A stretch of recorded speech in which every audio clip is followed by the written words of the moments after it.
Up. Up and away! Welcome to The Great Expanse by JohnBat426 here on YouTube. That is a famous catchphrase of the one and only Superman. He's also faster than a speeding bullet, more powerful than a locomotive, able to change the tides of many rivers. He is the Man of Steel. And in Zack Snyder's Snyderverse, he's sort of been the man of no feels. Okay, no applause. Alright. Anyway, Henry Cavill's been making the rounds lately, and as I said,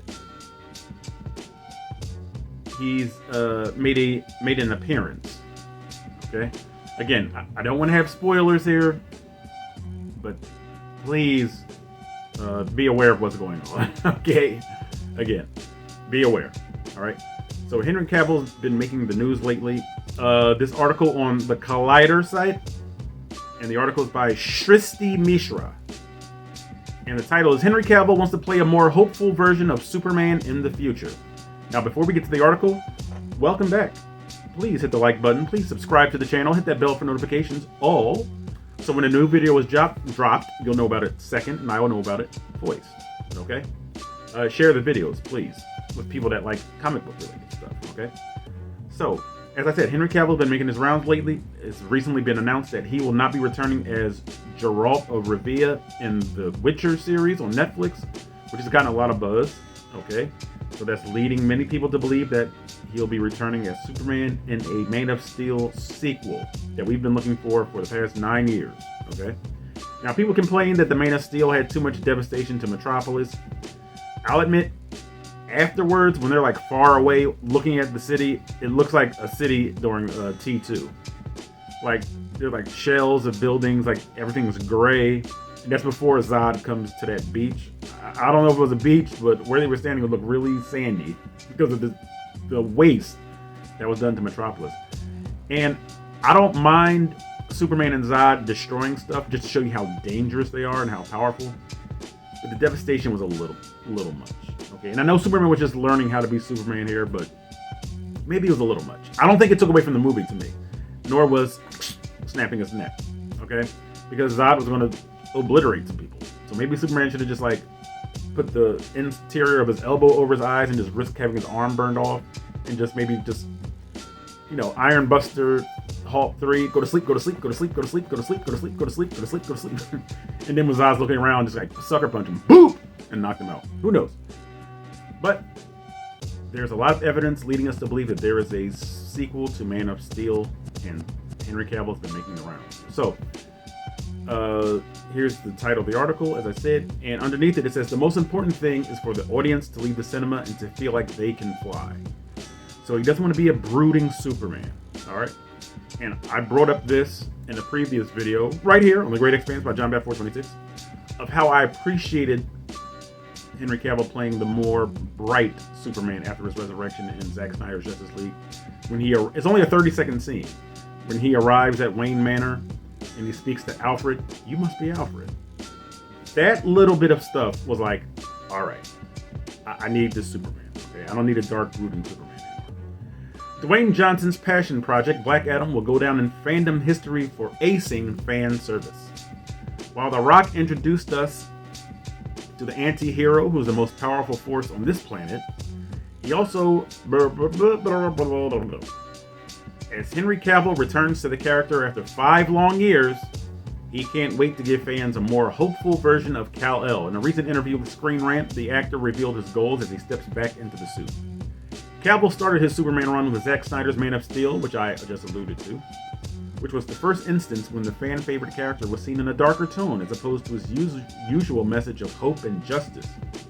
The characterization as well as the movie divided the fan base as well as got an underwhelming response at the box office. The trend continued with Cavill's subsequent appearances in Batman vs. Superman: Dawn of Justice and Justice League, the theatrical version I think you're talking about. As Snyder stepped down from the franchise in 2017, another Man of Steel movie came into question, and reports at the time indicated that Cavill might not return. However, the actor kept patience, and blah blah blah blah. While announcing his return on Instagram, Cavill revealed a very small taste of what's to come. He reiterated the point in the new interview, saying there is so much in the way of conversations to be had. that it? No. Okay. The Enola Holmes star then spoke of his close connection to Superman, saying there is something extraordinarily special about him. Extraordinarily special about his excuse me, I'm sorry. I should learn to read the words that are here. Extraordinarily special about his capacity to give and to love. I don't mean romantically. I mean his love for Earth and for the people who live here, and to make people feel powerful. To make people feel like Superman themselves. Superman was created by writer Jerry Siegel and artist Joe Shuster, and was introduced in the 1938 comic book Action Comics #1. In his over 80 years of history, the character stands for hope and optimism. It seems like Cavill wants to focus on that aspect of the character, speaking of his goals in this renewed stint. So this is a quote from Cavill. And he has a strong British accent, and I won't dare insult his accent. I have plenty of desires for this, of course, which will be discussed more in time, but the most important thing, which I will be aiming for, is for the audience to leave the cinema and to feel like they can fly, to feel like they can protect, and to feel like they want to give to everyone else. That would be my goal. Cavill will next be seen as Sherlock Holmes in the upcoming Enola Holmes 2, which premieres on Netflix on November 4th. You can check out his comments about donning the Superman suit again below. There's nothing below. Alright, so I guess we've heard all we need to hear. Alright, I'm personally excited for Henry Cavill returning as Superman. I've pretty much made my intentions clear that I want Henry Cavill as my Superman.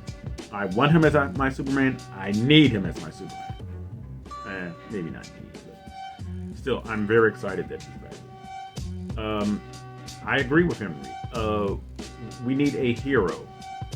Superman hasn't been a hero in the Snyderverse so far. When I say the Snyderverse, I mean Man of Steel and Batman vs. Superman: Dawn of Justice and Justice League. He's not been heroic at all. And Superman is the ideal hero, him and Spider-Man. Okay, but Superman probably a little more than Spider-Man. As I said, he saves planes from crashing. He does the unthinkable. He's a godlike character from our perspective. And he's been indifferent. I think that's a good way to describe his attitude in those 3 movies. A lot of indifference. Not indifference as far as saving people. I mean, definitely he's been saving people. But his attitude has just been like, it hasn't been hopeful. I mean, it hasn't been negative either, but it's just been indifferent. His attitude's been indifferent. And whoever is helmed to direct these movies, and of course I'm hoping that it's Zack Snyder since he started this all, I need Superman to be that same Superman that visited Alfred at Wayne Manor. I need the screen to light up. I need Henry Cavill to light up with optimism, with hope, to be somebody that children can look up to. He stands for truth, justice, and the American way. Obviously, that's a dated term because the American way has become so muddled lately. But Superman, in his blue and his red, he can turn things around, I believe, in the movie, obviously. Because, the United States is going through what it's going through. And what better time for Superman to hit the big screen and to change people's hearts? And I know that might sound very dramatic, but good television or movies, revolutionary television or movies, can make you question long-held indoctrination. Okay? I'm going to give you one example, then we're going to end the video. For instance, when William Shatner's Captain Kirk kissed the late Nichelle Nichols' Commander Uhura on Star Trek, the original series back in the 60s, I don't remember what I was watching, but many letters were sent in to the studio or the company, mostly about Spock, but about each program. They would receive so much fan mail. And one person even said, and again, I don't remember where I'm quoting it from. One person said, "I do not believe in the mixing of the races." And then they went on to say, "But if Captain Kirk can kiss a black woman on television, maybe it's not so bad." That's all we need. An optimistic, hopeful Superman can maybe I'm reaching, but maybe cause people to think about things, to question long-held beliefs. Okay, why are you at odds with this person? Because they have a point. You know what I mean? It's all about Superman is supposed to be all about humanity, even though he's an alien. And that's the beauty of Superman. He has all this power. He could force you. He could become a totalitarian dictator and take over the world, but that's not who he is. He was raised by Jonathan and Martha Kent on a small farm in Smallville, Kansas. Like I said, a Norman Rockwell wet dream. This whole town is. and he's raised with these Midwestern ideologies. So that's who he is. That's what he's been brought up with as a child, and now he still holds those ideals dear as an adult, as a man that saves the world on a regular basis. Okay. So yes, hopeful Superman, bring it. I'm ready. Up and away. Now, thank you so much for watching this video. If you've liked it, again, what do you think about Henry Cavill playing Superman? Comment below. Please visit the community tab. All right. Find out what's going on there. Comment on those posts on the community tab, so it's going to be a more interactive experience. And again, let's get The Great Expanse by JohnBat426 here on YouTube. Expanding. It's in the name.